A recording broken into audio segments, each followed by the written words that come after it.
The White Pill is available now at whitepillbook.com.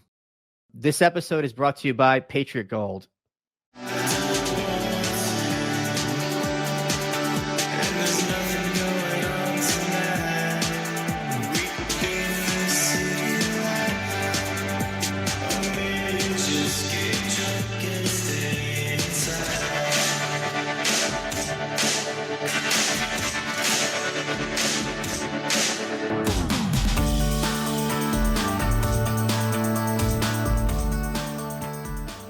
Good afternoon, Michael Malice here. Let that be your welcome for the next hour. We have an episode that is quite literally years in the making. Ethan Van Sciver is one of the main voices out of Comicsgate, which was a movement which we're going to discuss in a minute.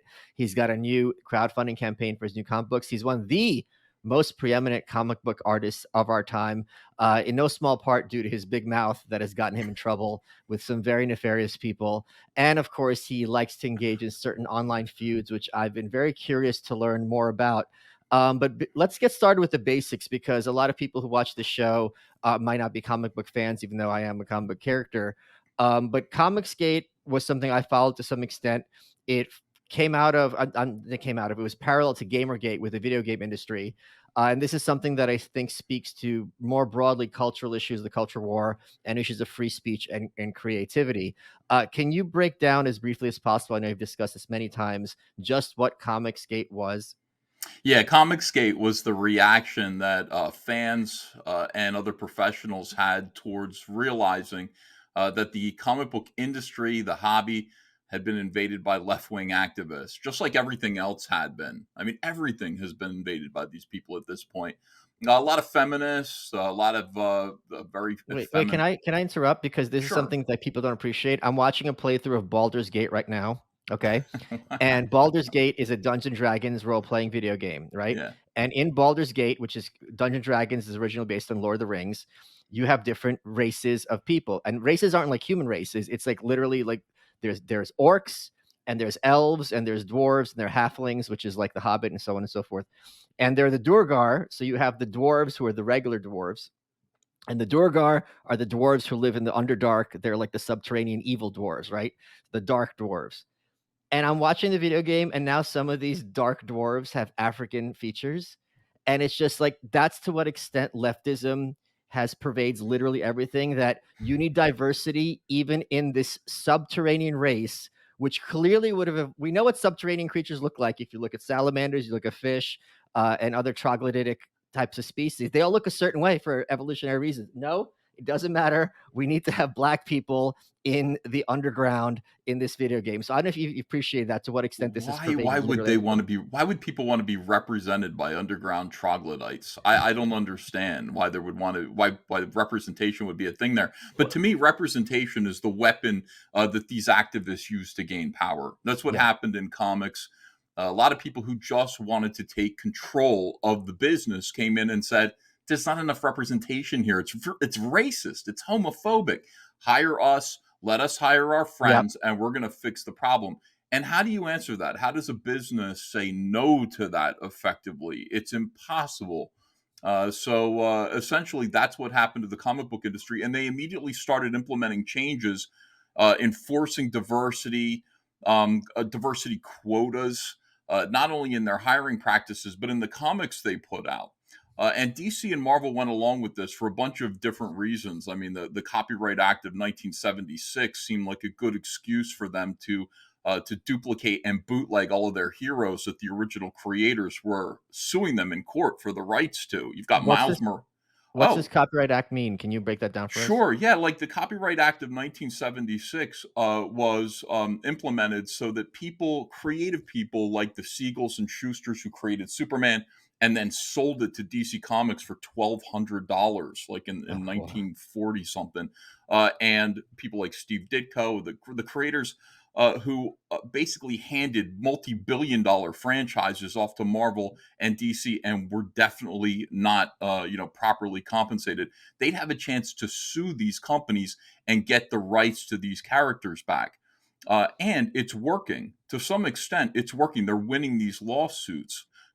So DC Comics responded by changing Superman's costume in some way, and Basically, what happens is if they win, if the families win, the families of these creators who are long since deceased, they will win the copyright to the first appearance of these characters. So, Action Comics #1, the way Superman faster than a speeding bullet, certain aspects of Superman, they'll win back. So DC Mhm. has to respond by changing him a little bit, taking away his boots or changing his belt or his S symbol or taking away his spit curl. Certain things have been copyrighted and trademarked, and they're reverting back to the families. Same thing with Spider-Man, Amazing Fantasy 15, Peter Parker, all the characters in there are being threatened by the Ditko estate, Steve Ditko's family. Steve, who was a great man, a libertarian, has passed on, but I think his nephew is the next heir, and Whoa, he's whoa, whoa, suing. whoa, whoa. He was a fan of Ayn Rand, an objectivist, so do not An call him a objectivist. You're libertarian. right. You're right. No, Mr. okay, you're Rand right. did not like this, and you're gonna have Mr. A on your ass in 2 seconds. Mr. A. Yeah, you're right about that. All right, an objectivist, but a great man who never really bothered to fight for his rights or the credit that he was due for Spider-Man. Because he just didn't want to. He thought the whole thing was so obviously corrupt, but his family will. So Marvel Marvel kind of is working hand in hand with the SJWs, with these activists, by saying you're right. We need a brown or black Spider-Man, don't we? A whole different identity. Because that But way, if we lose Amazing Fantasy 15 and Peter Parker and Aunt May and all that stuff, doesn't matter. We've got a new Spider-Man going forward the named thing Miles is Morales. we had a black Spider-Man in the '80s when he had his black costume. Spider You don't see Spider-Man's face. You know what I mean? Like, the idea that it's really important who's under like, no one I get there's a kind of a sidebar, but the point is these characters are so brightly colored. The comic book character is known by Green Lantern and all these different colors. So the idea that like, well, it doesn't matter, it's not diverse because under that mask it's a white person is so demented, but it just speaks to what I was saying earlier with the video games. It doesn't matter. We need to have this kind of imposed diversity. Well, that's the thing. So you've got activists who are saying diversity is important, diversity is our strength, and so therefore they're empowered to hire their friends. They're making terrible comics. The characters Yes. that they're creating are characters that are very two dimensional. They don't have much to say other than we're homosexual or we're Muslim or we're black, and that is their entire identity. And there's no real story. And here's the other thing about representation and diversity, like if you're saying that this character, this Spider-Man represents you as a black person and all black people, how is this character ever going to lose? How can you make this character have flaws? How can you make this character make mistakes when you're representing an entire race of people with this character? It's a really terrible idea. It's Well, the how about if you antithesis of storytelling. and how about if you have like a black Superman and then little kids are like, I'm just gonna jump off the roof because I can fly. I'm Superman. They did that in the 70s. Like they were making a Fantastic Four cartoon and replaced the Human Torch with Herbie the Robot because they were afraid kids would light themselves on fire. I don't know if they ever did. Uh, I might be a little too worried about things like that. Yeah. But when did this kind of start happening? I remember it happening around 2010. I Oh remember wow. being at a panel discussion with Dan DiDio, president of DC Comics, EIC of DC Comics. We were all at a big convention, big audience, massive audience, and Dan was talking about excitedly about all the new stuff that was coming out. And a female activist, a feminist, stood up with the guy from Bleeding Cool, Rich Johnson, and said, "Why aren't you hiring any women?" And Dan was like, "We have some women working here." And she's like, "It's 2%. 2% of the people working for DC Comics are female." And Dan's like, "Well, we hire the best people for the job." Yeah. And she was just like, "Women are the best people for the job." And of course, the audience, no, they're not. Okay. But the audience, it sounds great, right? I mean, it's just amazing. So Dan's like, "Well, do you have suggestions of Yeah. women who should be working here?" "We do. We have suggestions," naming all of these crazy radical feminists. They all, of course, got hired because, again, it's just like that was a big media moment. It got picked up by the press. Everybody was talking about, more women working at DC, DC's women problem. That spread like wildfire all over the industry. And I do remember it happening. I remember DC saying, Ethan, we're making Green Lantern gay now. And I was like, wait a second. I'm drawing, you mean Hal Jordan is gay? No, no, no. Alan Scott, the 1940s Green What, the Lantern. original's gay? They made him gay? Yeah, but they did it in a funny way. They were just like, the one from the 1940s is gay. The original Alan Scott with the red and purple Who uniform. has kids though? He's got kids. Yeah, but see, they're like, yeah, but this is the Earth 2 version of him is going to be gay. Okay, the real version's not going to be gay. I'm like, all right, guys, Wait, whatever you wait, hold say. on. But Hal Jordan got infected with parallax, so that's a much better metaphor if you're gonna go down that route, don't you think? He got infected with this deadly disease that wiped out Oh, my everybody. I mean, if you're gonna God. go down that route, you've got some already groundwork laid for it, huh? Maybe, but we undid all that. We found a cure for that in Green Okay. Lantern Rebirth. So maybe not. But they dipped their toe in with this. They just said it's an alternate version of the original Green Lantern, but we just want the headlines that we've made Green Lantern gay, Yeah, which is yeah. technically true. Over time, I mean, they got brilliant headlines for that. They got a lot of people talking about it and a lot of credit for it. And so they started making more and more characters gay. And But then I they don't went, hold the on, hold on. real Green Lantern is I gay. don't think those headlines always translate into sales is the thing, right? They get the accolades from people that whose admiration they desperately crave, and that first issue, people get in huge numbers, but then the second issue drops by like 60%, and then it's canceled within a year. Yeah, it's Am I true. wrong? No, you're right. You're right. It's like I think maybe the first time it might have resulted in some Right. sales out of morbid curiosity, but really it is just the headlines. Marvel started following suit and announced that Iceman was gay. And since Iceman is gay, that means this is weird. Heterosexual writers and creators can no longer work on Iceman because we want it to be representative. This is representation. Even the creative team has to be gay.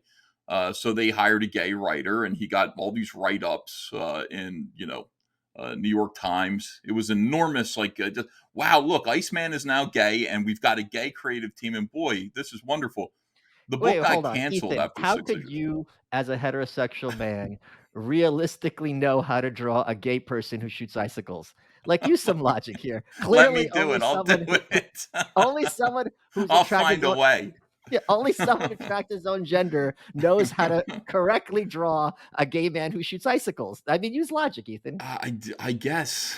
Yeah, I mean, I guess that is their logic, and they're doing this a lot now. Like they have Asian characters that can only be written and drawn by Asian creative teams. They have DC Comics Pride issues, which I'm reviewing on my channel, Comic Artist Pro Secrets. Now, the entire creative team has to be of that specific rainbow delegation.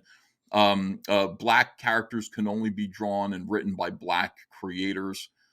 It's really Wait, what? become, Wait, what happens to Justice League where Cyborg's there? Do they have to call in like the pitch hitter oh my when they have to draw gosh, dude. Cyborg? Dude, Cyborg is a whole other thing, Michael. Did you see the Justice League movie? By No. okay, There are these movies. Here's the thing. I'm a huge comic book fan. I've read everything DC put out until like 2004 or something. Like I went back and got all the archives, like downloads, and these movies are completely unwatchable. Like I just watched the new Shazam movie and I watched the Wonder Woman 1985, whatever it's called, and it's like comic books are bad. dumb already. Yeah. Right? You don't need to make them dumber. Just take any story that's been published in the last 80 years and make it a movie. It's not hard. There's all these great arcs in Wonder Woman, all Shazam, the Monster Society of Evil, where the Oh, big that would be reveal is so that it's a great. worm. Wouldn't that have Yeah. been amazing? Yeah. That would have been terrific. Of Monster course. Society of Evil makes me believe again. That Of sounds course. great. That sounds like so much Yes. fun. But no. Instead, we're talking about representation and activism all the time. So they needed a black superhero for the Justice League movie. Right. And so instead of using John Stewart Green Lantern, who is a beloved character and an Yeah. icon, for some reason they didn't want Green Lantern in this.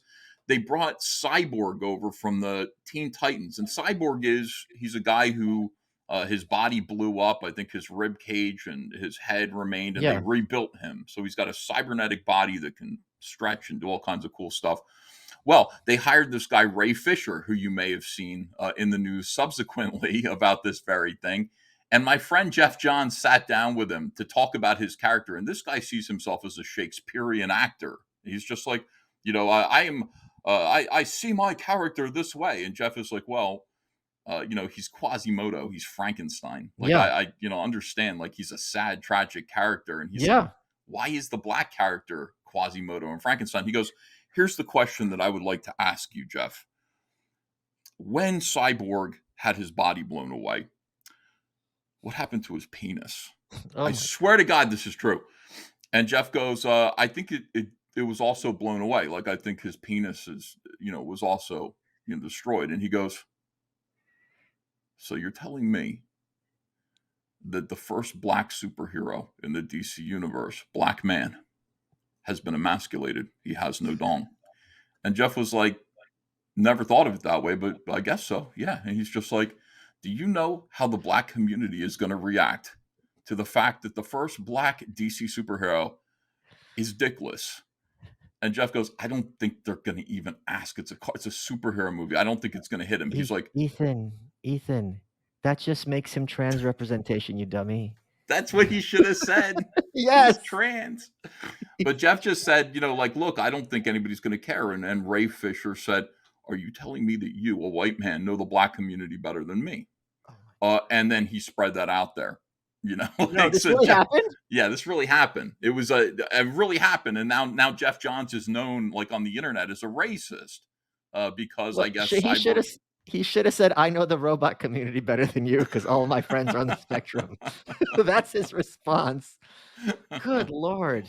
Folks, the U.S. debt crisis could ignite a long-term rally in gold. Since March 2020, the U.S. has added $8 trillion in debt, and gold is up 50%. Now, with the Fed raising rates, the interest payment on our debt has surpassed $1 trillion a year. BRICS nations met last week, and oil-rich nations Saudi Arabia and the UAE have joined Russia, China, and India. And another credit rating agency, S&P, downgraded multiple U.S. banks on liquidity worries. 51% of Americans can't pay their credit card bills, which just surpassed $1 trillion for the first time ever. If this is Bidenomics, increased spending and regulation, it's only going to get worse. Buying gold and silver is a defensive strategy when you don't trust elected officials in Washington, D.C. to have your best interest at heart. So, what should you do? You should call the proud Americans of the Patriot Gold Group today before it's too late. Mention me, Michael Malice, and you'll always get best-in-class service from Patriots protecting Patriots. The Patriot Gold Group has the no-fee-for-life IRA, where your IRA or 401k can be in physical gold and silver, and you may be eligible for the no-fee-for-life IRA on qualifying rollovers. All you have to do is call 888-505-9845 to get a free investor guide, or even easier, go to malicegold.com. Patriot Gold Group is Consumer Affairs' top-rated gold IRA dealer 7 years in a row. So call 888-505-9845 or go to malicegold.com. Protect your assets against inflation today. Let's get back to the show. Jeff Johns is one of the great comic book writers of modern times. I'm glad to see. I didn't know that you were still friends with him. From my understanding, you kind of became a pariah. Can you walk us through what happened to you? Because I got to tell you, not to toot your own horn, you were very known, and people can even see from the art behind you. You were really one of the prominent artists. You have a very specific style. It's similar in some. I'm not trying to offend you, but like kind of like that image, Jim Lee, like almost '90s rooted style, where it's very dynamic lines, That's very not kind of. offensive. Oh, That I was didn't know very if you. popular. Yeah. People are kind of idiosyncratic about their own art, so I didn't know. I'd rather Mhm. be, whatever.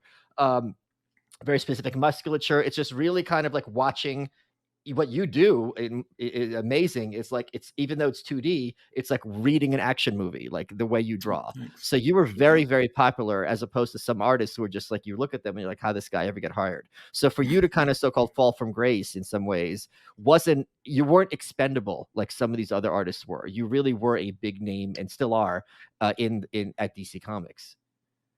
Well, thanks. Yeah, I am completely persona non grata. I'm loyal to the people who are good to me there. Like Jeff Johns, I don't think he can afford to talk to me. He can't, especially not now.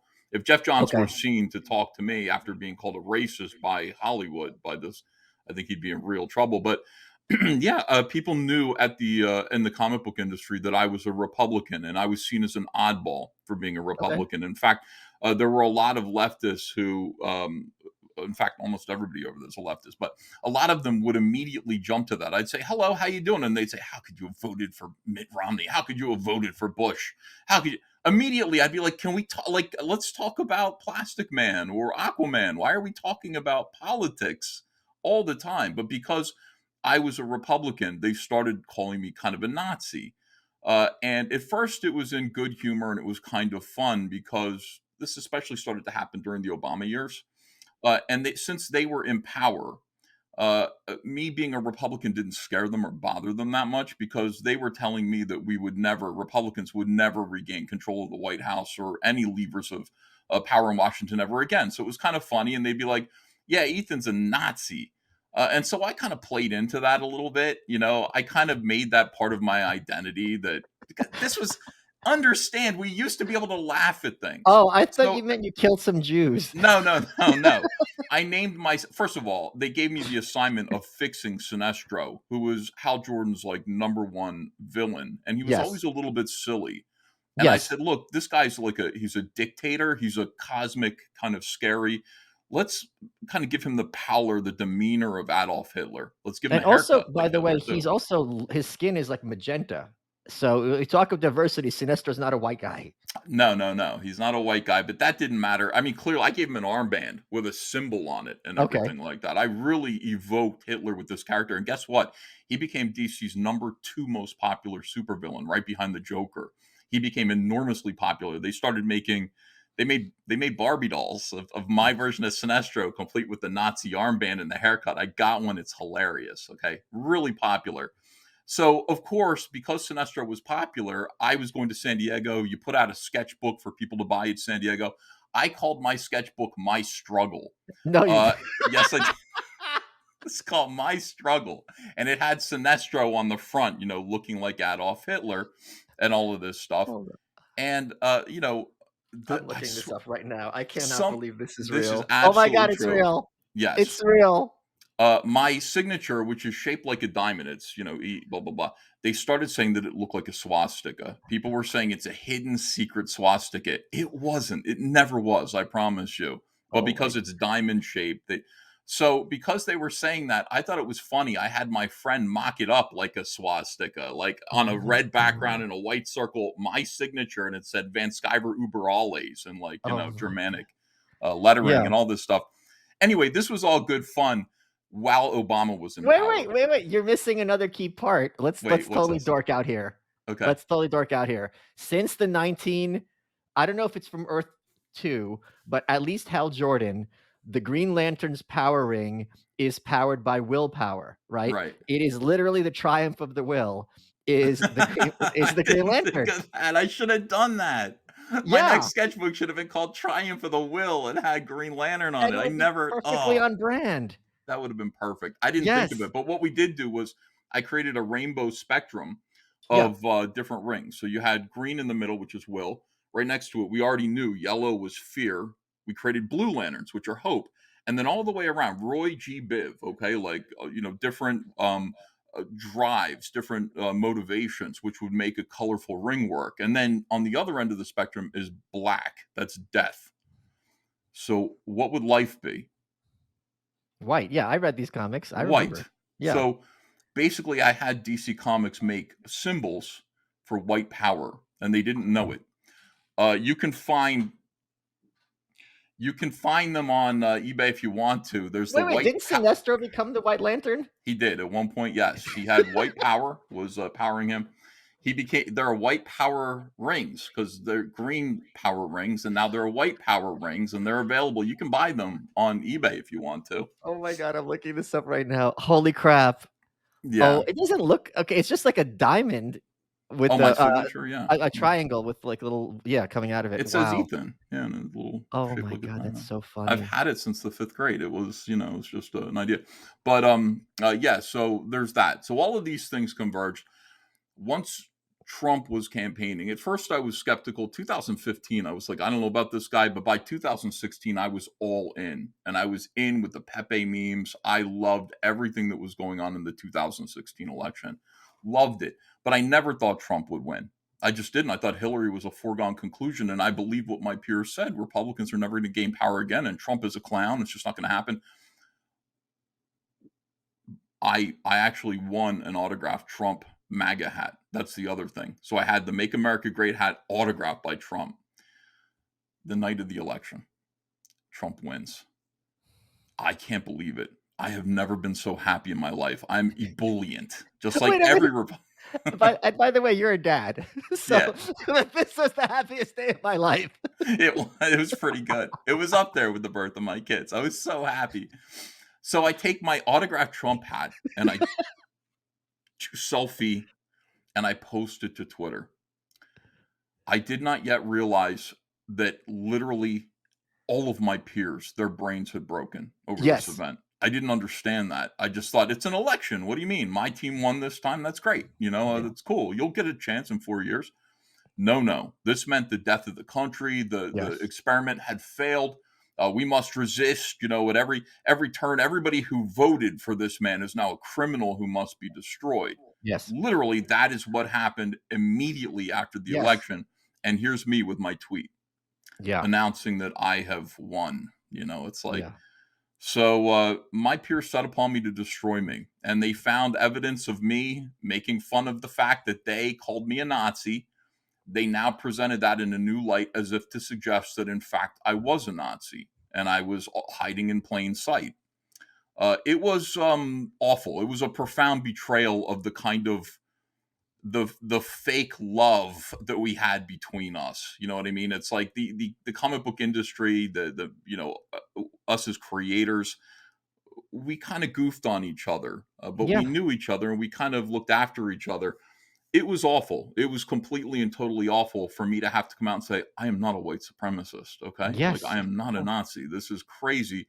While there was a whole group of activists who were promoting the idea to people who didn't know that I was racist and a bigot and, perhaps a eugenicist and who knows what else. They worked on that constantly. They harassed me all over the internet while saying that I harassed women and trans and gays and all this stuff. One of the things that actually happened that I think really set them off is a couple of days after the election, I was receiving all of these shaming emails from my peers. How could you do this? Blah, blah, I can't believe you Yeah. voted this way. Also, like, as if you're personally responsible. Well, yes. Somebody sent me a message and said, "Do you understand that your vote will lead to the death of queer people, your queer peers in comics everywhere? Do you understand that? Does that?" And I was like, I don't care. Like, my vote is my vote. I have different priorities than you guys do, I guess. And so, go away. Stop sending me these disgusting messages. That got shared around too. Like, he doesn't care that his queer peers are going to die because of Trump. The whole thing was so insulting. But they started writing Yeah, articles but about me Trump as was well. on stage waving a rainbow flag. Yeah, that's what I always said too. I was just Like, like, what are you talking about? yeah, You like can't be a hotel magnate and be homophobic. Hotels are where people go to do the most disgusting things. I co-authored a book called Concierge Confidential, and the mhm. concierge is like, "Look, the hotel industry, even the bougie ones, we know people come here to have orgies and cocaine and all sorts of perverted things, and we have to smile, look the other way. Hotels just, are basically like a safe space for people. Our When job you're is to send them room service. Exactly. So That's when it. you're running a international hotel chain, you'd and the idea that Trump's a social conservative, the guy's clearly a libertine in many ways. He doesn't drink, but he's had 3 wives and he brags about, models. So I mean, for fuck's sake, you can't also how are you going to be in New York real estate and not be tight with the power gays? That's not a thing. I think Trump just wants to be liked. Of course. Personally, I think Yeah. that's his main quality is he just wants to be liked. So, it's like, oh, what do I have to do to get the black vote? Kanye Right, of West, come course. on Yeah. over here. And what do I have to Yeah. do to get the gay vote? I think that's really who he Of is. But on course. the other hand, he reacts really negatively to unfair things, to things that Yes. are unfair. When he's being lied about, he doesn't like that, and he's going to respond. And we're seeing that happen right now. Like, it's completely changed who he is. Yes. And by the way, this has completely changed who I was. I'm a completely different person now today than I was in 2016 and 2017. Completely different, transformed, my eyes open, awakened by all of this. Well, And congratulations on your transition. Thank you. I'm woke now. I'm woke to, I've been red pilled, to the reality of this and what's going on. Okay. So take So us back to 2016. They start this big campaign. Ethan's a Nazi. mhm. It's insane. You have to denounce it, but that only makes it worse because then it's like, because now you're kind of giving fuel to the fire to some extent, but you have no choice Yeah. really. Yeah, I made the mistake of apologizing. Again, Right. this is the whole thing. Like, listen, Ethan's offended a lot of people, and he said these awful things. And I said, you know what? Like, I didn't mean to hurt anyone. This Of idea that course. I've hurt anyone is, I'm really sorry to, I apologized. And I always tell people it's like I made every single mistake during my cancellation. So I'm somebody who I think can coach somebody who's going through Yes. it. So let's walk through those, please. That's very useful. Yeah, like just to first of all stand firm and never apologize for anything, and understand what this is. This always follows a pattern. When it's happening to you for the first time, if you've never seen it happen before, it's going to seem bewildering. You're not going to recognize it. You're not going to understand it, and you're going to think it's something that you can micturate, that you can mitigate. Ameliorate. Micturate means urinate. I got Yeah. that from Ameliorate, you mean? Or yeah, or mitigate? mitigate. I think Yeah. that's something that you can fix. Like, these are damages Right. being done that you can actually fix. So you try to do that. You treat these people who are trying to destroy your life like they're just people who you've offended, and that's just not what's going on at Right. all. So never apologize, never admit guilt, and push back 3 times as hard, and understand that they're going to win. That is the main thing. That when Gina Carano was being harassed, I said, "She's gonna lose her job. There's no way around it. They are going to win. These tactics are effective, and they work 100% of the time, so You're you wrong, have to plan." and the proof is Joe Rogan, so it's not 100% of the time. Oh, yeah. Joe apologized too. Do you remember He did the that? right thing by apologizing because I've talked to him about this. He's like, "Look, I have black friends. They see this compilation. They're like, if this is how you talk in public, how do you talk privately?" And he's like, "You know what? You're right. It's fucked up. I don't want you to have that impression of me. So I'm sorry that." So he was apologizing specifically. Like, if you had a friend of yours who was Hmm, gay and was like, "Ethan, when you said this makes me think that you would think it's funny if I died of AIDS," and you would be taken aback and be like, "Of course, that's crazy." And you would apologize to that individual because they're coming at you from a sincere place and you right. value their opinion. So that's where Joe was coming from. And I don't think he was Well, why wrong. was it different for Joe? I mean, I understand that Joe was super powerful. Why was it different for him? Why I couldn't they I get him? I think the difference from Joe is that he's clearly not a Trump supporter, even if he says nice things about Trump. And second of all, Joe's entire reputation is built on literally years of hour-long conversations with people. So it's very, very hard to persuade an audience when they have such an intimate, to use the word broadly, relationship with the person. I spoke with Roseanne's another example of this. Like, she was canceled for that one tweet and so on and so forth, but she's not a pariah. She's very beloved still. You don't She's think got she's a pariah in Hollywood?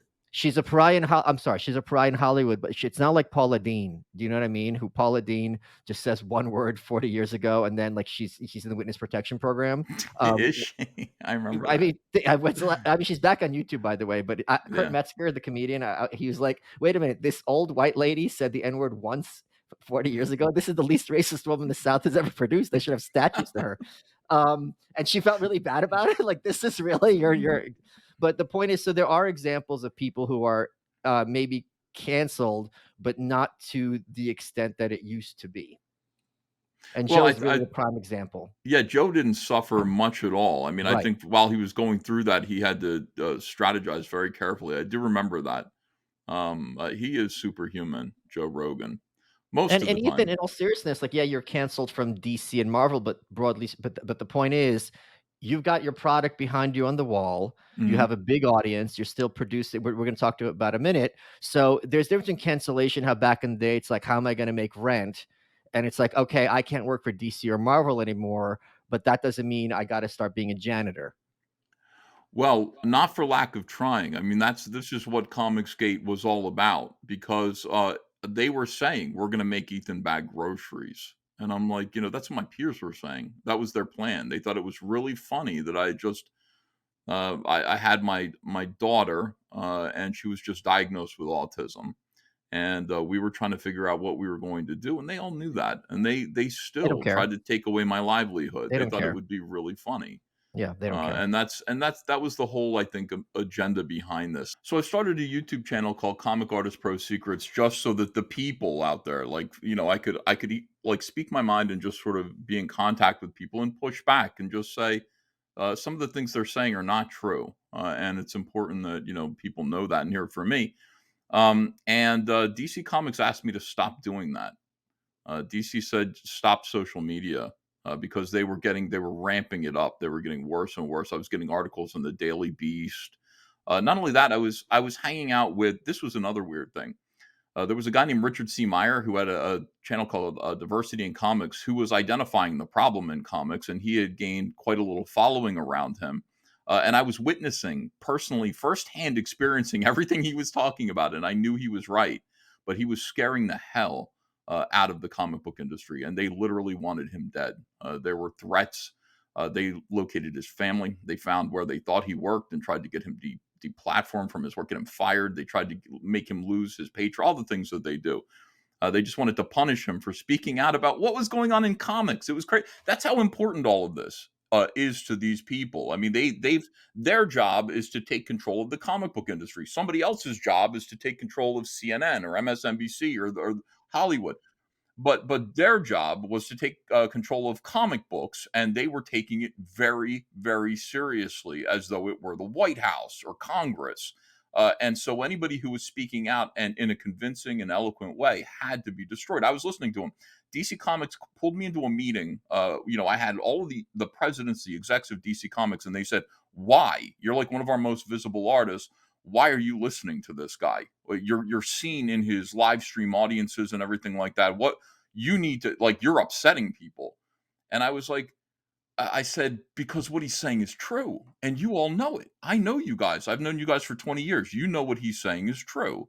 And they said, a lot of it is true, but he is upsetting people. And, we cannot be associated with this movement called Comicsgate that's emerging. So I was told to get rid of all my social media and just disappear, and maybe I'd have a chance of keeping my job. And I just said, I can't do it. I can't. Yeah. They're calling. Because you're being called a Nazi and a white supremacist, and you're a dad now. You know what I mean? It's just like, well, I'm just supposed to sit here and publicly be called the worst possible thing. Yeah, I couldn't. I said my Twitter and my YouTube are my sword and shield right now against this, against my Yes. reputation. I can't think of any. I gotta say no. I can't do He it. doesn't even deny it. Look, this article Right. came out that called him a Nazi. He doesn't even deny And it. I would Yeah. just have to sit there, which is what, like Jeff Johns has to do. He can't respond to any of this. He's lost his job. He's lost his position. And He did? yes, he's no longer, he's able to write for DC Comics, but he isn't in the movies or the TV or anything like that. Folks, there's a lot of health misinformation in the corporate news. I don't need to tell you this, but there's something that is certainly true that I can speak on behalf of many of my friends and many people who work in this space. There are certain bad habits involving tobacco that have very serious deleterious consequences, and Fume is here to help you mitigate and possibly eliminate those habits. Instead of electronics, Fume is completely natural. Instead of vapor, Fume uses flavored air. And instead of harmful chemicals, Fume uses all natural, delicious flavors. Instead of bad, Fume is good. And it's a habit you're free to enjoy and makes replacing your bad habit easy. It's made of Canadian wood, has a nice taste, has a nice feel, has a nice look, and it comes with an adjustable airflow valve and designed with movable parts and magnets for fidgeting. So it gives your fingers a lot to do, which is helpful for de-stressing and anxiety while breaking your habit. Stopping is something a lot of people put off because it's hard, but switching to Fume is easy, enjoyable, even fun. Fume has served over 100,000 customers and has thousands of success stories, and there's no reason that can't be you. Join Fume in accelerating humanity's breakup from destructive habits by picking up the Journey Pack today. Head to tryfume, F-U-M, and use code MALICE to get 10% off. That's tryfume.com, F-U-M, and use code MALICE to save an additional 10% off your order today. This is something that can save you a lot of money and make your life fundamentally better in many ways, and you owe it to yourself to get control over certain bad habits in your life. Hey folks, Michael Malice here. You might know me as a Twitter troll, terrible author, insufferable podcaster, but I'm also an underwear model, and the underwear that I model and wear every day is Sheath underwear. If you go to sheathunderwear.com, use promo code Malice, you get 20% off and you can be inside my pants. Why I love Sheath is they have special dual pouch technology for both parts of your male anatomy. It sounds weird. The first time I tried them on, I'm like, what is this? And now I literally wear them every day. The great thing about Sheath, it was developed by an Iraq war veteran. And overseas, it gets really, really hot. And Bobby decided, all right, what can I do to make sure I'm not suffering here in this heat? And thanks to his research, you can be comfortable in the comfort of your own home. It's great for cold weather. It's great for hot weather. It keeps you secure and comfortable. And there's something really exciting about going on a job interview, going on a date, doing a podcast, knowing that your underwear has you in its grip, nice and secure and comfortable. Go to sheathunderwear.com, use promo code Malice. You get 20% off, and you can get one step closer to looking as much like a hunk as myself. Let's get back to the show. So let me give people a little background, because this shows you how out of it I just gave up on the whole comic scene, like maybe 5-10 years ago. Jeff Johns was probably, and I don't think you're going to argue with me, Ethan, single-handedly responsible for turning DC's fortunes around. What he did when he came on board was he would take these properties that DC had for decades that were kind of old and moldy, sitting on the shelf. No one knew what to do with them. Things that were regarded as a joke, like Aquaman, Yeah, right? yeah. And it was Aquaman's a punchline. If you watch the show The Boys, Aquaman is the punchline character there, the deep. And what Jeff Johns did was take these like joke characters from yesteryear, revitalize them, bring in huge audiences, make them exciting, give a big pantheon around them, bring in mythology, make people care about these characters for the characters that no one ever cared about Aquaman before Jeff Johns kind of stepped in, really. Maybe in the 80s a little bit, but certainly not to the extent. He did it with Green Lantern. He made this huge, it went from one title to like 4 or 5. I don't remember how It was many. big. Green Lantern was huge. It was a whole, Yeah. because everyone knows Superman, and you're gonna have a Superman little bubble of titles. Batman's gonna have his universe. You're gonna have Nightwing. You're gonna have Robin. You're gonna have maybe later Batwoman and Azrael, whoever. So they have the little bubble of titles. He made Green Lantern have a little bubble of titles. Then the Flash, he revitalized, and you were key with this with your artwork. Like, you guys were like very much hand in hand. So So, fun. and he went series after series and made them these like epic must-read comics. The numbers reflected it. And then they gave him, he was like running DC after a while. By the way, this guy Dan Didio, who you mentioned earlier, is so fundamentally unintelligent that before he took over DC, I'll give people proof just in one anecdote. As the series Superboy, they gave him the series Superboy. So his idea as the writer was to make Superboy the super in his apartment building. So he was a Superboy. This was his I idea. didn't remember that. That's true. You Yeah. think I can't make up something that profoundly unintelligent? Dan So is a Jeff very, was very bright guy. I disagree. He's a really, really bright guy. But is he a creative person? okay. Maybe not. But he's somebody who can run the ship and run the show. I think he I'll focuses I'll on minute details that he thinks are interesting that nobody else I'll does. defer to your I have to knowledge of him defend him. He intimately. was so Okay, like I'll defer to that. Dan was so My good point to me. being, Yeah. Jeff Johns was the Yes. major force in DC, because there's a Absolute lot creative of person.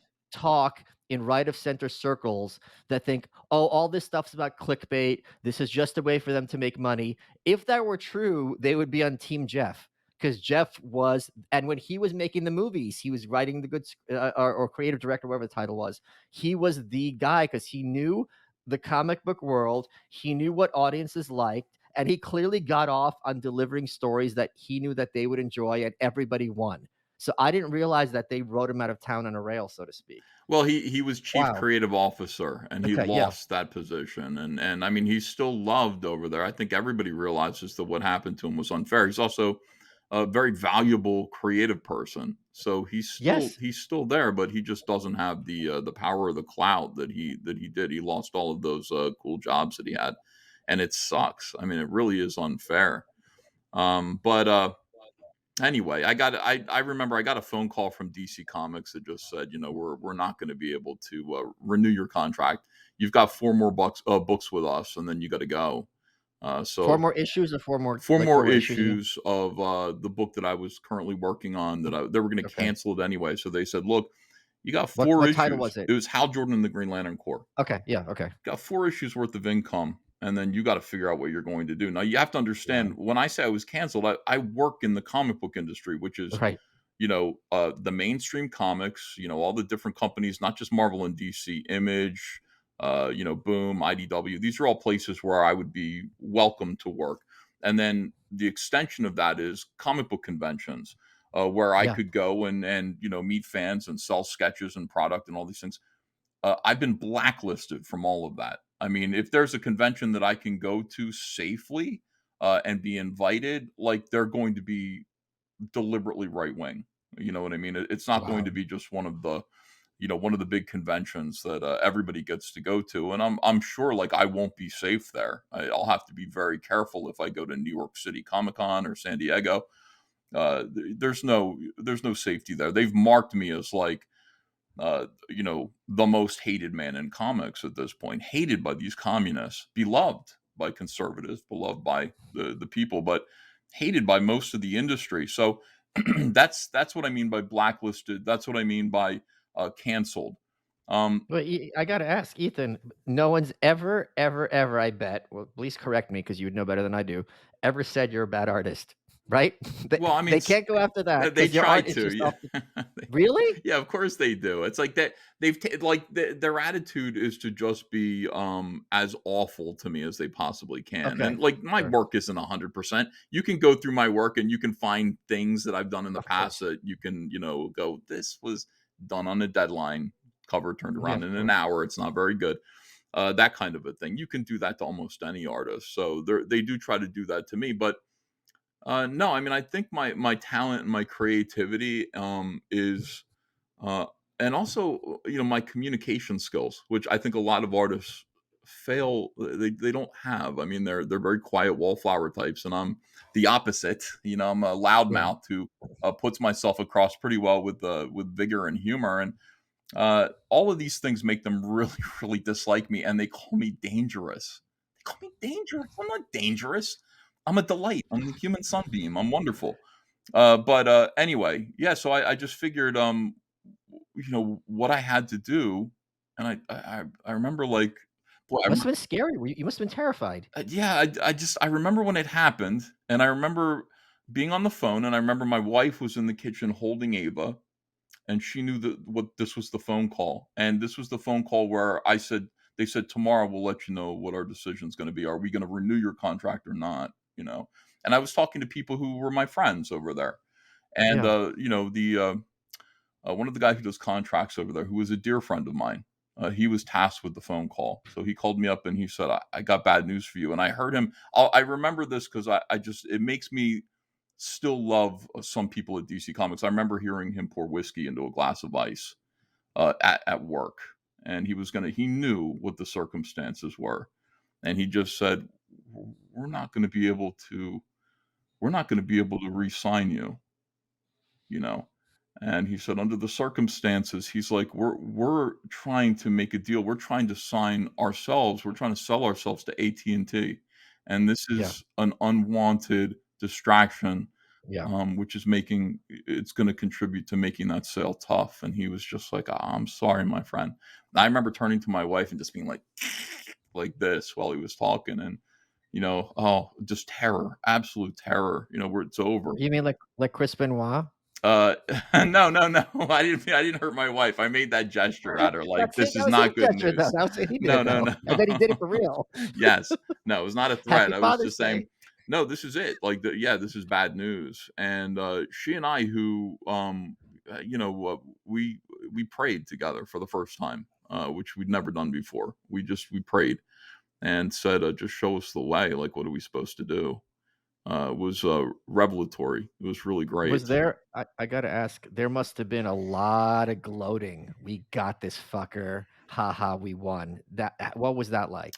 Humiliating, Yeah, okay. humiliating. And in fact, the thing about it was, first of all, they said DC said, we're not going to tell anyone. So we're not going to say anything. So you don't have to say anything either.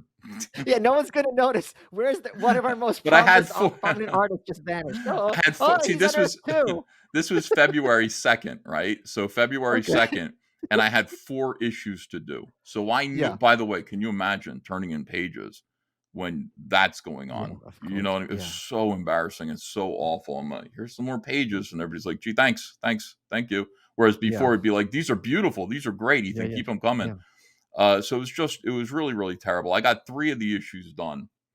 And then I said, I will not be renewing my contract at DC. And so there was never any confirmation that I had been canceled, fired, blacklisted from DC. And actually, Dan DiDio, God bless him, I said, before I go, can I have a phone conversation with you as for old time's sake? And he said, sure. So he called me at home from his home. And I said, I got to let you know. I understand I'm out of here, but I got to let you know there's a conspiracy, Dan. Yeah. This sounds crazy, but there's a conspiracy. Like when Yes. you let those feminists in, you opened up the doors to these whisper network social justice warriors, Yes, of course. and made all of this political poison. You made it inhospitable for Republicans, and this is happening to me. They're Or talking even about. people indifferent.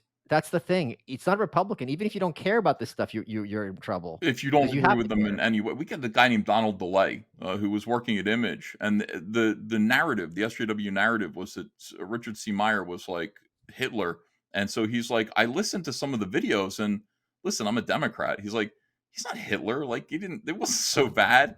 They fired him too. His coworker said, "We're done working together. You're one of them. You're Comicsgate." And his career was over. He's with us now. He's working with us just because he said, I don't think this is what you guys say it is. I disagree. Not because he agreed, even. Yeah. Yeah. So it's dangerous. But I talked to Dan, and Dan said, he said, you'd be surprised what I know. He's like, and what I understand to be true. And he's just like, listen, he's like, dude, come back in June. This was like February. I was like, what do you come back in June? He goes, yeah, just lay low, come back in June. And I was like, okay, thanks, Dan. I didn't because I'd launched Cyberfrog. Cyberfrog raised. We'll get to that. But what happened in June was Diane Nelson was fired. She announced that she was leaving in January for a vacation, and then in June she said, "My leave of absence is extended. I'm not going to return to." So she was fired. They fired an exec. She was the president, and apparently she was the one that was pushing for me to go. So when she left, I would have been invited back over to DC, possibly, had I not gone pedal to the metal with Comicsgate, which is what I did. Have you ever heard that story that Napoleon used the Egyptian Sphinx for target practice and shot its nose off? Or maybe you've heard that a French astrologer named Nostradamus correctly predicted nearly 500 years of human history.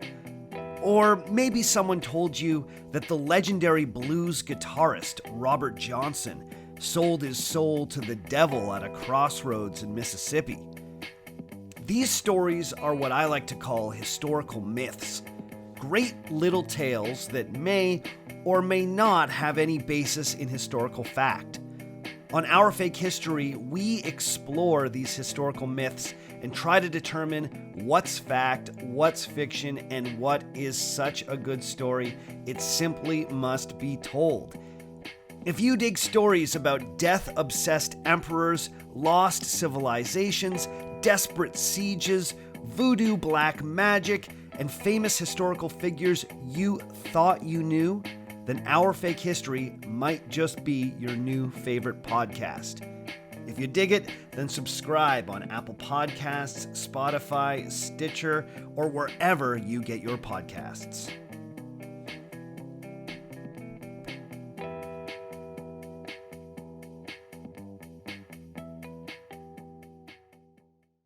Let's get back to the show. Well, let's talk about that in your kind of resurrection, because that is kind of an exciting message of optimism, and it's also just great, just regardless of politics. I'm a huge. Then my next graphic novel, my graphic novel, it's a story of this. I'm not going to get into it. Basically, the point is, it's nowadays much easier for independent creators in any field, including publishing books. You don't need their support. In many cases, support is counterproductive rather than useful. So let's talk about that, please. Yeah, one of the things that I was noticing was I was looking at YouTube because I was watching my friend's YouTube channel, and I noticed there were these comic book channels that had millions of followers Yeah. and views. And I said to myself, why are you I actually met some of them and befriended them. And I said, why are you making videos about other people's comics when you could be making your own comics and Yeah. selling them? You're sitting there, you're getting views of 2 million. If you get 1% of those people to buy your comic book, you're on the Yeah. charts at DC, on the, at Diamond. I don't see why you're doing this. And well, we don't really want to. And I said, well, I do. I Yeah. do. Yeah. That's what I Yeah. want to do. So I started building up my YouTube channel too and making it about comic book content and all of this stuff. And then I kind of knew, I guess I must have known in the back of my mind that this was going to happen. It was inevitable. I did have people in my ear like Vox Day who were telling me things like, you're on your way out. When you do come over to me, come over to, I was going to work with Vox, but all due respect. But I was listening to him and he was giving me he was telling me that I was going to be canceled. So I should be ready for that. I Vox, by the way, if people don't know, wrote a book called Social Justice Warriors Always Lie, and he breaks down the engineering and mechanics of a cancellation. And in that regard, that book is, and in many other it's regards, that book is very, very useful for people who are going through what you went through or are scared at work. And Vox also has to get credit for coining the term midwit. So credit to him for that. I didn't know that. Yeah, That's Vox Day him. wrote those 2 books, which I recommend to everyone. We've had disagreements about comic books in the past and what comic books should be, but he has been absolutely insightful when it comes to the incursion of social justice warriors into hobbies and the media. So he needs to be appreciated for that, and those books should be read by everyone.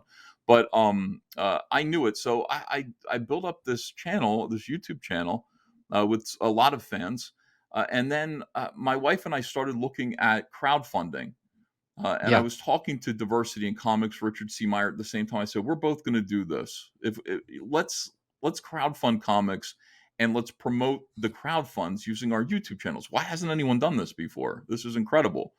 So he went. I said, "Who wants to go first?" He went first. He went to Kickstarter. They mobbed him on Kickstarter and got Yep. him kicked off of Kickstarter, which I was afraid they were going to do to us. We had already chosen Indiegogo because they had a lower rate, that they would, a lower percentage that they would take. And so he went to Indiegogo too, and they were fine. Indiegogo was a little less fragile than Kickstarter was, and allowed him to crowdfund, and he made $400,000 on his campaign or something like that. I launched Cyberfrog, Blood Honey, and people were making fun of me. I remember I was interviewed when I finally said I'm not coming back to DC. I got all of these sort of interviews from gloaty interviews from CBR and Newsarama. They said, "What are you going to do now?" And bag groceries. I said, "I'm going to crowdfund Cyberfrog and I'm going to get rich." And the mockery that I got. I mean, these people, ha ha ha ha ha.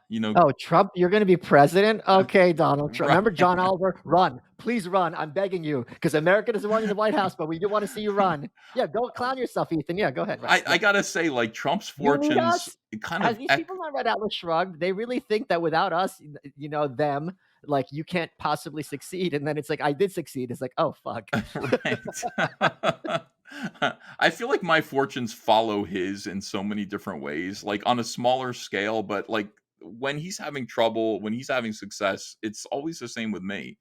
But you know, yeah, I launched Cyberfrog Blood Honey and made $1.2 million That's amazing. on the first issue. And it shook up comics. It also made me a huge target because nobody had done that before. Right. But I mean, I believed But in you the must have been Ethan. You must have listen. You're a big name in the industry, but you're not that big of a name. So you must have been stunned to have even 100,000 was just like holy. You would have been happy just paying your rent. I'm sure. I talked to my wife. I said, we need $40,000. Like, that's what Yeah, we need. We can, I yeah. think we can do it. We'll set the goal at 8. We can make it at 8, but I'll have to go. Well, yeah, $1.2 million. And, and coining the phrase Comicsgate, making it a real thing now, and Yeah, saying Comicsgate initially was what they were calling anyone who disagreed with them. It right. was the conflict between these two parties, like normal people and social justice warriors. That's what Yeah, Comicsgate was. And when I announced that I was fired, essentially, I said, I am Comicsgate, by the way. yeah. I took the word and made it not an insult, not. I said, this is what we are. We're Comicsgate. And a lot of people joined up. A lot of people joined us. A lot of professionals joined Comicsgate and started following the path and crowdfunding I and just love the tremendous idea that success. something called Cyberfrog has to have some political connotations. I mean, like, but this is how insane these people are. Well, yeah. Well, first of all, yeah, there's a lot of strangeness about this. Think about this. First of all, think about Pepe the Frog. You know, By the oh, can I? I'm going to interrupt you and show the audience something really, really cool. Okay, mhm. so I just hold on one second. Canada Dry, ladies So, and gentlemen.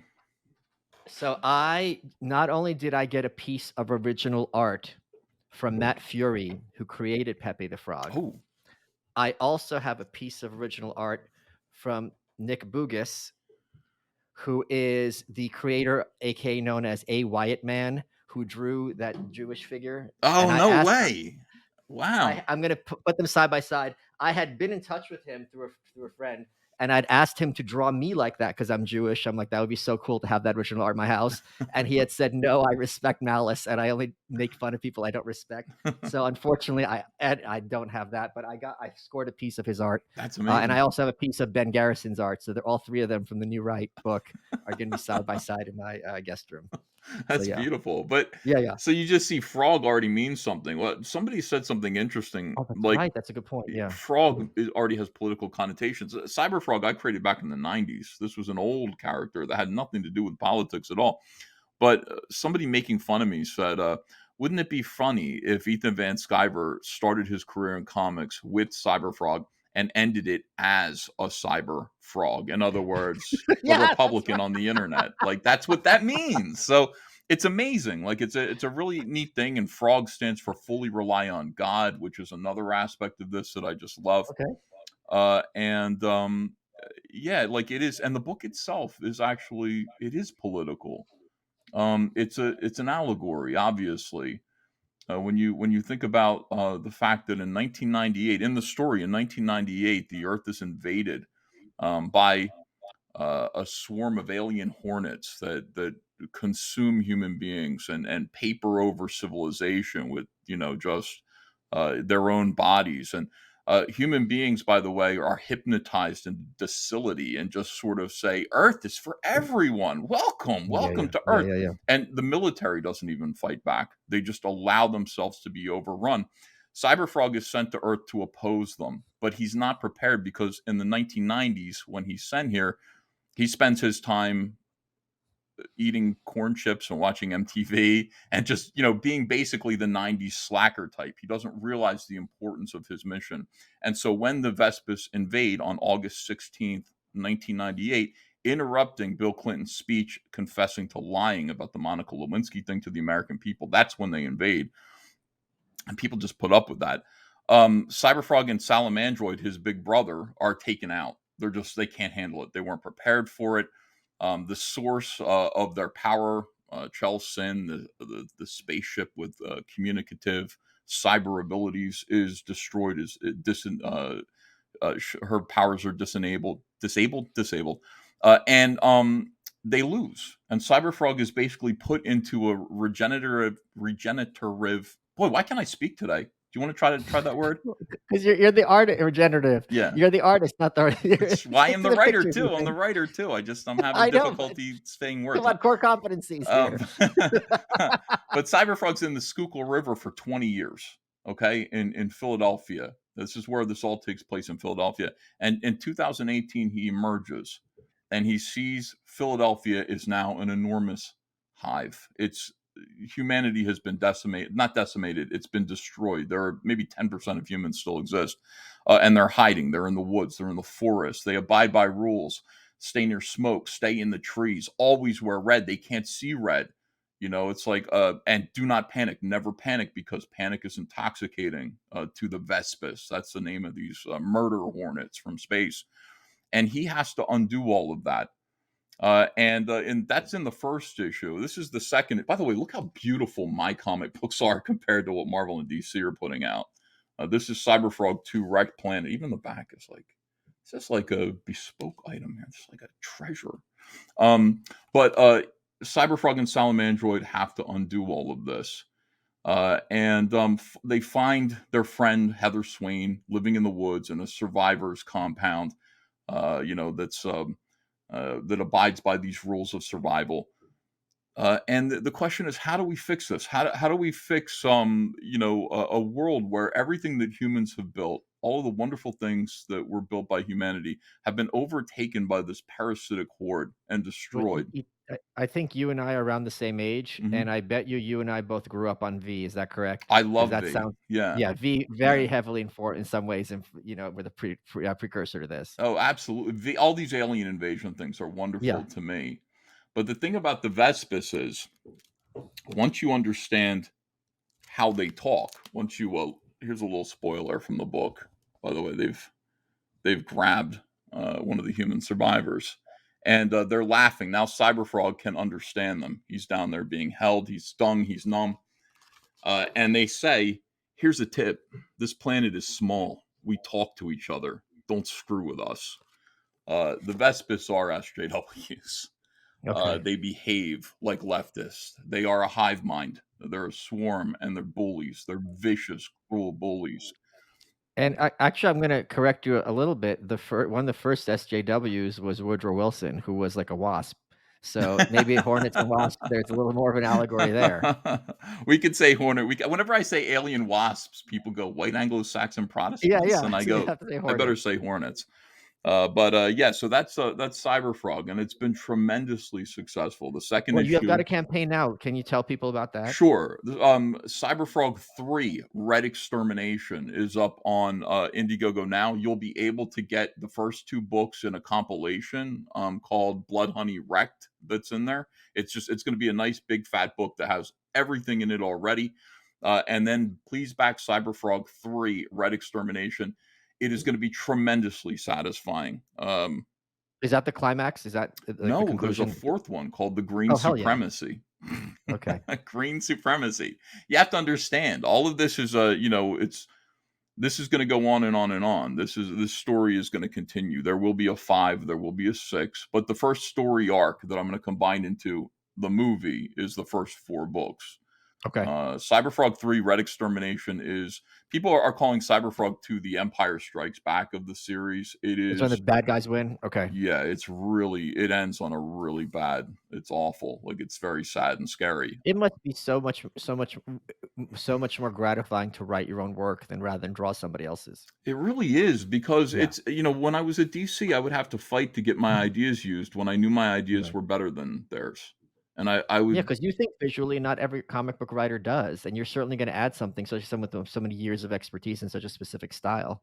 yeah, like, I'd be like, I'd say, no, wouldn't this work better if we did this, if we did that? I'd say, I have this idea for how this character could be brought into the comic and made more interesting, more entertaining. And every now and then they would listen to me, but they listened to me with Blackest Night, by the way, which was the DC Universe zombie book, Yeah. where the Spectrum, that was my idea. All the colorful rings were my idea, and it made them millions. And you know how much it made me? Zero, nothing, no royalties for that at all. No You're like royalties. a modern day Jerry Siegel. It really feels bad when it's happening to you, Siegel and Schuster. I from the grave, I apologize to you, and it's even still, like, I think about how I participated in a lot of these ruses, like the New 52, changing Superman, taking Yeah. away certain copyrightable, trademarked aspects of the character in order to screw over Siegel and Schuster's descendants. I drew some of that. I participated in hurting their families. I regret that with all my heart, and don't And want to I do it think again.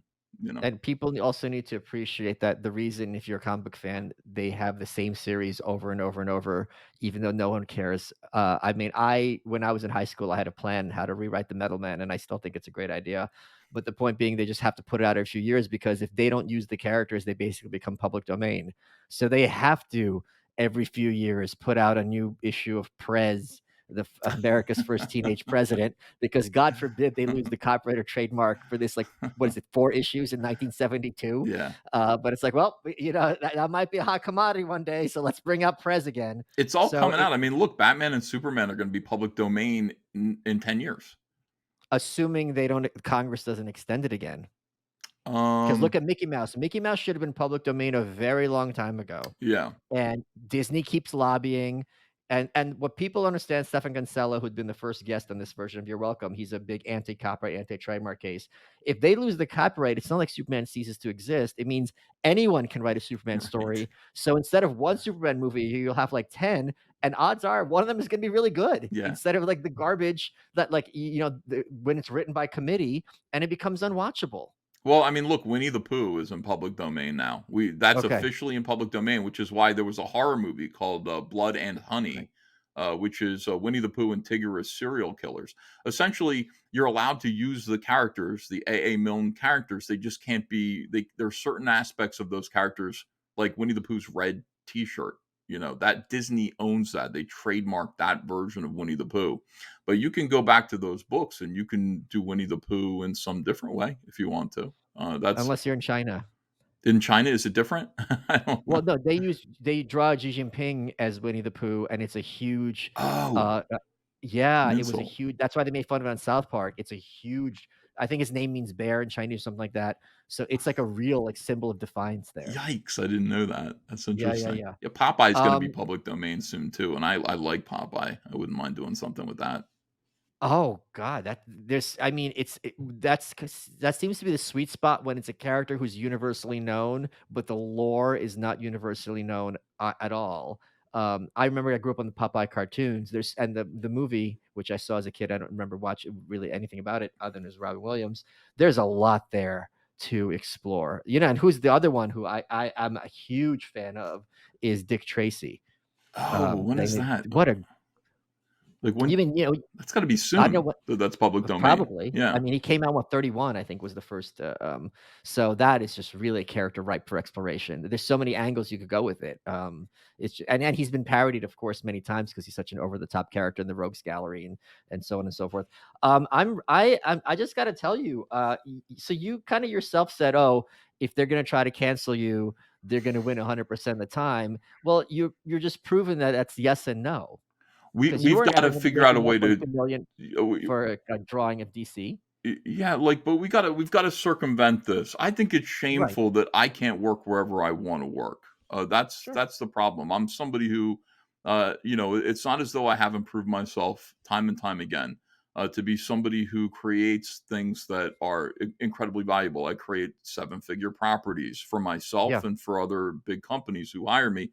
And so the idea that there's some social or political pressure which restricts these companies from hiring me. I mean, they're only hurting themselves. I will work for me full time from here on out, and that's fine. I do resent the fact that if I did want to go and work for Right. DC and do Batman, I'd be told no because they'd be Uh, afraid. my point is, and I agree everything you just said completely, is they are not as powerful as they would like to be. Because if they were, you would be bagging groceries. Yeah, I wouldn't No, I mind mean, bagging groceries. That sounds fun right now. I just anything like low pressure like that, like American Beauty. I would love yeah, to but just work wait, fast wait, wait, hold food for on, a little hold while. on. Bagging groceries is not American Beauty because Karen is going to talk to the manager Uh, because you bagged her groceries wrong, That's and so then you got to sit there and mechanical. Oh, it'd be so nice. Wouldn't it be great to just be able to make a living on like a job like that, like a minimum wage job? And wait. I'm not advocating for a living wage for the How min. about making a living sitting in a horn chair, filling it with your farts while talking to cool people about creative stuff? We have It's it kind of so a good easy. You're gig if right. you could get it. We have it easy. I can't complain. I'm really happy. I really am. I'm still angry. I still think about this. Like I think I'm angry about what happened to me, but that was years ago. and things have gotten so much better. I never would have been able to make Cyberfrog action figures, which you can see right over there over my shoulder. They're hanging up on the wall. We got some Cyberfrog. I made Cyberfrog action figures that are as good as Hasbro's. Uh, But Ethan, the other point, which I think you should pat yourself on the back for, is that you're showing the next Ethan, if something happens to another artist or writer, hey, you know what Plan B is, and it's not really that bad of an alternative. Instead of it being like a lifeboat, it's like this actually is preferable in many ways. So you kind of set the path for them, and I think you should kind of pat yourself on the back. That's not a minor deal, dude, because you know what it's like for people to work in industry where they live in fear.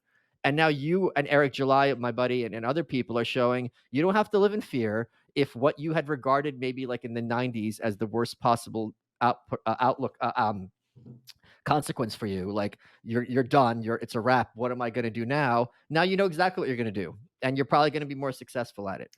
Yeah, I want to help those people though, who go through this as well, because not everybody is a big mouth like me and Eric. You know Yeah. what I mean? Like you have to have some degree of charisma, and some ability to communicate and reach out to people and promote.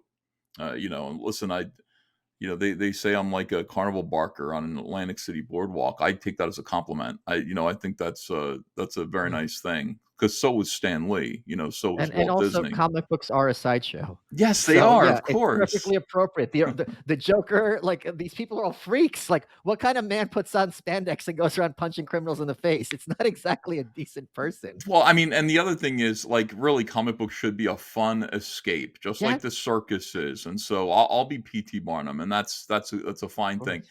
I want to help people who are going through this too, and not only that, I want to see that the comic book medium continues on in a healthy, creative way. We don't need to recycle the past stories. We need to create new stories, especially since the stories of the past and the characters of the past have been fully captured, unfortunately, by the radical left, and they're now being used to promote gender issues and gender reassignment surgery, and an emphasis on race, and things that I used to think that Americans weren't. Felt like we had defeated those And ideas. also, it was Segregation, almost. I'm gonna totally dork out. In Legion of Substitute Heroes Special #1, which came out in April Fools, either 86 or 87, a Color Kid catches a disease from it was a joke issue because the Legion Substitute Heroes were a joke, right? So they were the ones who couldn't make it into the Legion of Superheroes, so they made their own team, and it was kind of like ridiculous.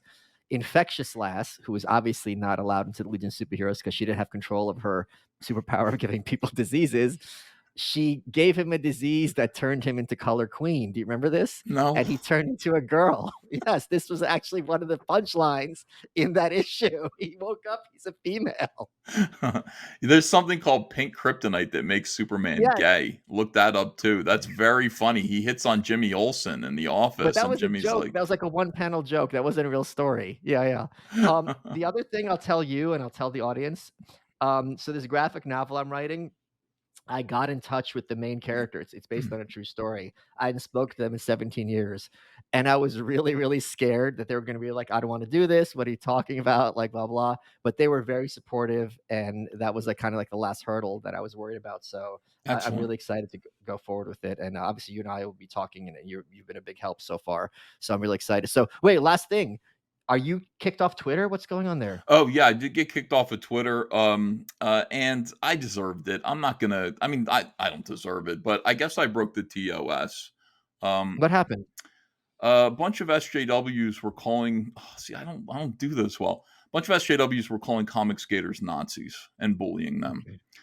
And I don't like that. And I don't like the idea of these people congratulating themselves as Nazi punchers for bullying Republicans and Right, conservatives and right. comic skaters. I really dislike that a lot because they're Eric cowards. July is a white supremacist. You didn't know this? Yeah, the way they treat Eric July is something else. And so I found I had these two pictures. They were drawings, and they were people committing sex acts upon themselves.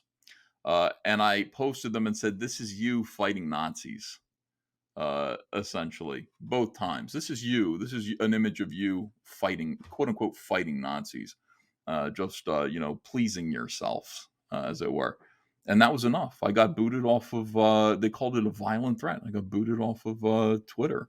And I tried to Wow. appeal, and it didn't work. I tried to appeal twice, and they said no. So unfortunately, I'm not on Twitter, but my company is All Caps Comics, which is being run by the people upstairs. All Caps Comics is at Cyberfrog HD. You can get in And, touch with me through there if you'd like and to. I'll have the link on YouTube and on Twitter as well. Thank you. So it's And I had and six. Elon follows me, so maybe he'll see this. Oh, Elon, please give me, yeah, if you can, give me my my account back. That was ridiculous, but I don't want to ask for special favors. I'm just I'm just a comic book guy. I'm just a frog and ink merchant, essentially, selling frogs and ink on paper to Actually, people. you So. kinda if I drew you, you would look like comic book guy. Maybe not the ponytail, but you got the goatee.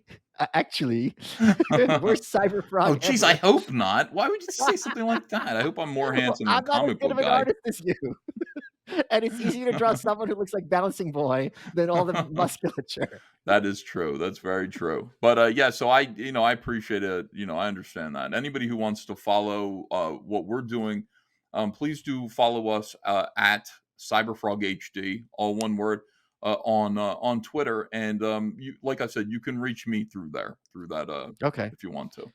Ethan, we're running out of time. What has been your favorite part of this interview? Boy, I love talking about Cyberfrog. I liked telling the story of Cyberfrog. I really do. I get excited about storytelling in all ways. Like, and I think you do too. One of the Oh, things yeah. about being a communicator is just even talking about your day becomes an act Yeah. of storytelling. And there are some people who enjoy that, and I'm one of them. But that is Cyberfrog is my is the best thing I've ever done, and this is what I like to talk about because this is the story that I'm telling right now. So I'd appreciate it if anybody out there hasn't supported it yet, hasn't purchased a copy of Cyberfrog. Go to Cyberfrog 3 Red Extermination on Indiegogo, or you can find it on eBay too. I'm sure you can find some of the other issues on eBay, and please do read it and join us. And thanks very much. You are welcome.